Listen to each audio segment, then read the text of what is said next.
Someone has to say it, and I guess it's going to be me. The Caleb Williams hate on the internet from people on the outside looking in, it's gotten out of control. We're going to talk about it here on today's show.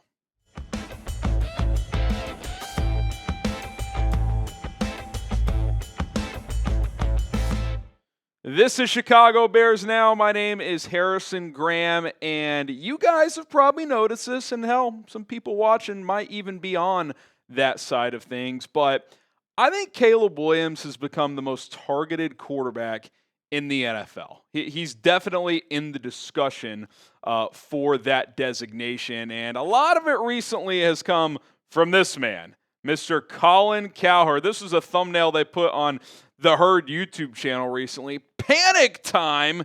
And it's been quite the 180 from Mr. Cowherd because he was a pretty staunch defender of Caleb after his rookie year. He supported him going back to USC. And out of nowhere the last few weeks, he's seemingly flipped on Caleb Williams, which let me just first be clear and say this. It is not Cowherd's job to be a fan of Caleb Williams or to not be a fan. He can have any take he wants, but it's kind of come out of nowhere. This would make more sense if we were like halfway through the season and Caleb was playing poorly, but he hasn't even played in a preseason game yet, which more on that in a second as well. Kind of want to hit some of the stuff Cowherd has said, and then we'll get to a quote from a couple other folks in here as well that I'll react to. Something he said recently on his podcast feed, actually, via The Volume.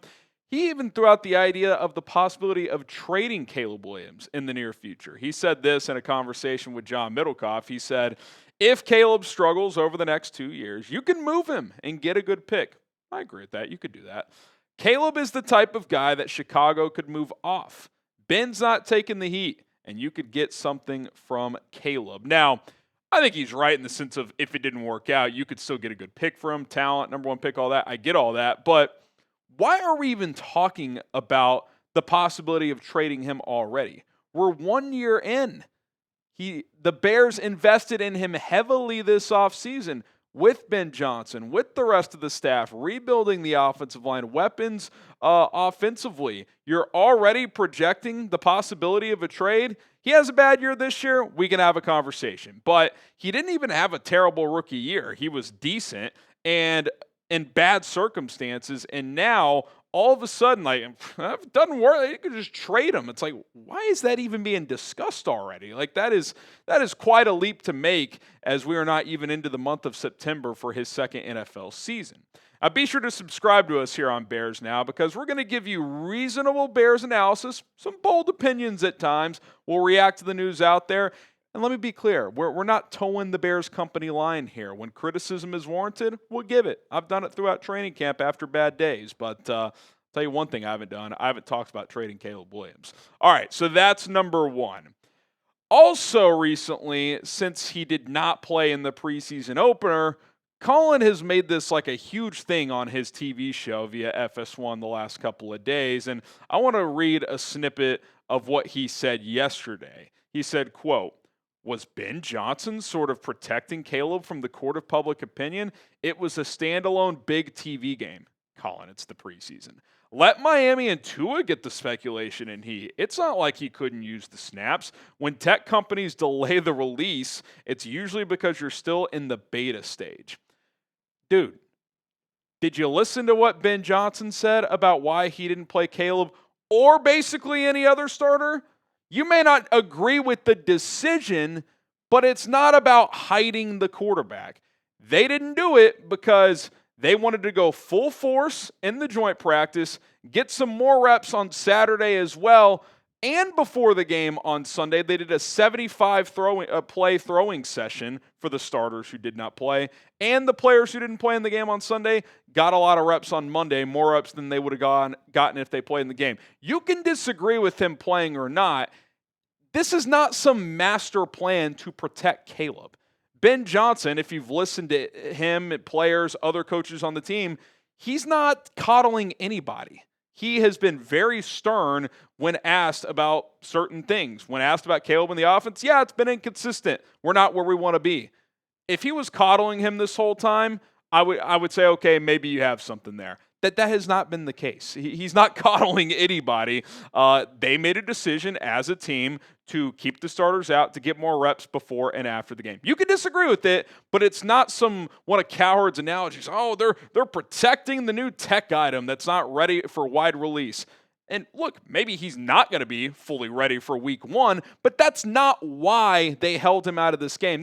You know what this is? And look, we're all guilty of this. I want you guys to click and watch my show, but to me, there's a difference between like over-the-top clickbait and giving a bold take that has some legs to it. There's no legs to this. The coach told you why he did it. So I think it's a reach. And the fact that he talked about it even more today, I think is a little embarrassing. Cowherd should be better than that. I think that feels like it's preseason. I don't have much to talk about here. I'm just going to kind of cook this up real quick. Something that is not exaggerated is how good Mando's products are. The whole body deodorant from Mando in different products is absolutely fantastic, and you guys can get 20% off with code chat at checkout. Summer is starting to come to an end, which means for a lot of folks, it's time for that last vacation. I don't know about you, but when I'm packing for travel, I find myself with way too many toiletry bottles. Takes up way too much space in my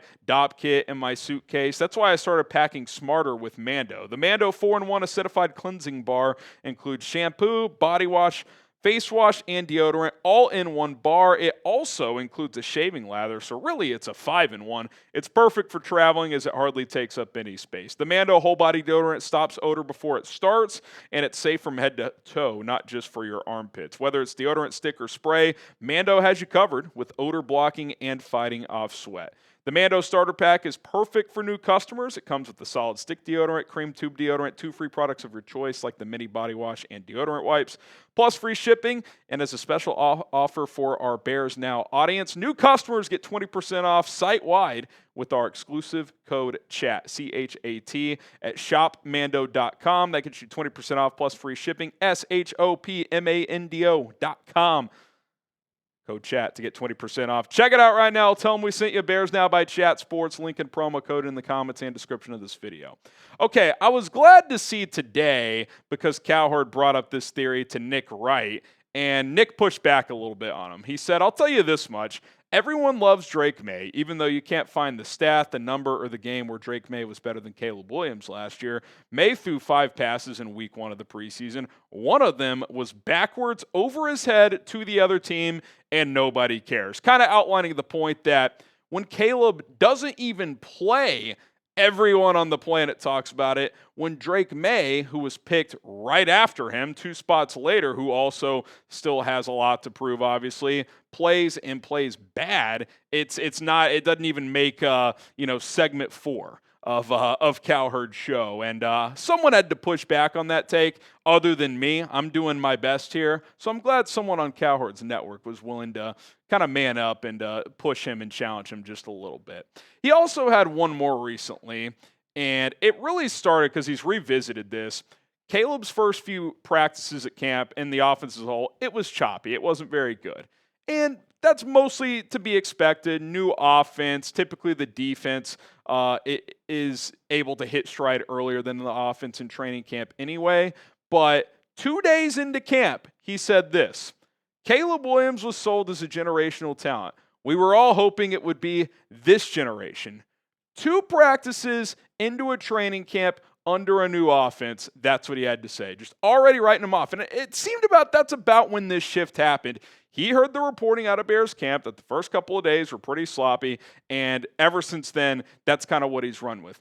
Week 2, when the offense got the better of the defense, nothing from Cowherd. Week 3, it's kind of been back and forth, up and down. The defense has probably retaken the lead in most practices. Certainly the most recent practice was advantage defense. And listen, I don't think it's been a perfect training camp from Caleb. He's got a long way to go, but the pads hadn't even gone on yet, and he's still running with that reporting. He could get traded. Why isn't he playing in the preseason? Are they hiding him? It's like, no, this is just how they're approaching it. Again, you can disagree, but there's not some grand conspiracy theory to why they're doing it. And I don't really understand.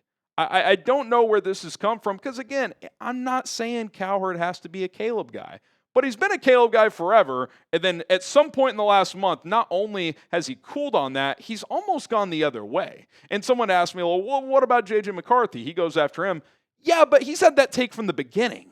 Like, there hasn't been some random change before the next season even starts. Again, if we were 6 weeks into the season, Bears are 1-4, and Caleb's playing like shit, totally justifiable. It's a different thing. We're not even into the games yet. These coaches each year care less and less about the preseason. They just do. I know some guys play, but like they play like a drive. And it's not even about the plays they run. It's vanilla-ass stuff. I'd rather, if it's one or the other, yes, I'd like to see both, I'd rather go balls to the wall in the joint practice when both teams are running their advanced stuff and not scale back those reps so you can hand the ball off 3 times and throw a ball into the flat in the preseason game. Would I like to see Caleb play in the preseason? Yeah. Ben Johnson said he probably will at some point. So I think sometimes, like, just listen to what the coach is saying. You can disagree, but he's a beta product. He's not ready to be to hit the wide stores yet. It's like, no, they just decided the starters aren't going to play this week. That's really all it is. And then Colin Cowherd's esteemed sidekick recently, this was a doozy of a take on Caleb Williams, said this: Jason McIntyre, I have a comparison that is kind of scary, but it's not off base, I think. A little bit of Johnny Manziel.